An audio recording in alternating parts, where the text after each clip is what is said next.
Donc, ce qui est magnifique avec ce livre, donc c'est à savoir le manuel du steampunk, enfin manuel steampunk de Jeff van der Meer et Tesserina Boskovic. Donc, c'est que, en gros, c'est tout un univers un peu qui est ce qu'on appelle rétro-futuriste. Et donc, ça réexplore en fait l'ancien. Et donc, c'est un univers composé de charbon, d'acier et puis de cuivre, de laiton, tout ça. Et, à l'ancienne un petit peu, et en fait c'est une sorte de science-fiction dans l'ancien temps, et donc un peu du Jules Verne, tout ça. Donc en gros c'est concrètement c'est assez glamour, assez romantique quand même, des fois un petit peu comme le voyage de Chihiro et tout de Hayao Miyazaki.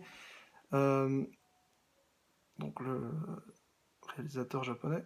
En fait c'est un univers parallèle quoi, donc sans internet, ouais, avec une vision assez mécanique du monde.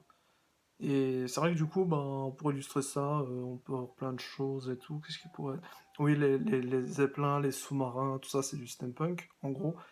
Et puis, et puis aussi la revisitation, en fait, de comment évolue la technologie à notre époque, à une ancienne époque. Et donc, du coup, c'est très intéressant parce que ça explore de nouveaux univers. C'est un petit peu...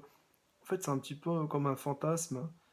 Euh, c'est principalement mécanique, donc je rappelle, et c'est pas électronique, c'est pas électrique. Il y a plutôt un aspect en fait assez réalisable, on va dire, et puis il y a de la décoration quand même, il y a beaucoup de décoration même.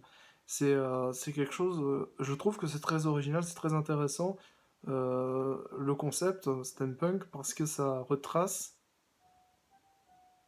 ce qui aurait pu être. Donc il y a un côté créatif, artistique très intéressant. Après, il y a il y a des fabricants de bière et des trucs assez concrets aussi. Euh, c'est tout ce qui est basé, oui, sur la mécanique, éventuellement la chimie aussi, mais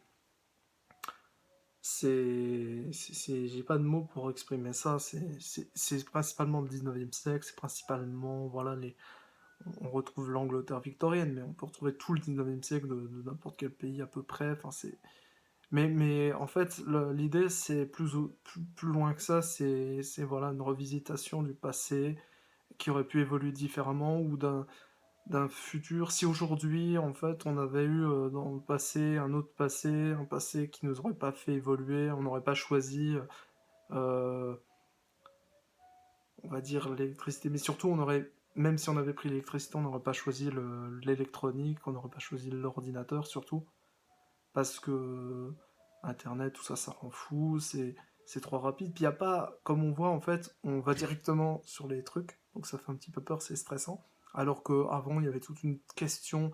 Le design ne se limitait pas à la forme de l'objet. Le design, il y a quelques couleurs. Le design, c'était beaucoup de décoration, de fioritures. Et justement, ça explore un peu tout ça, quoi.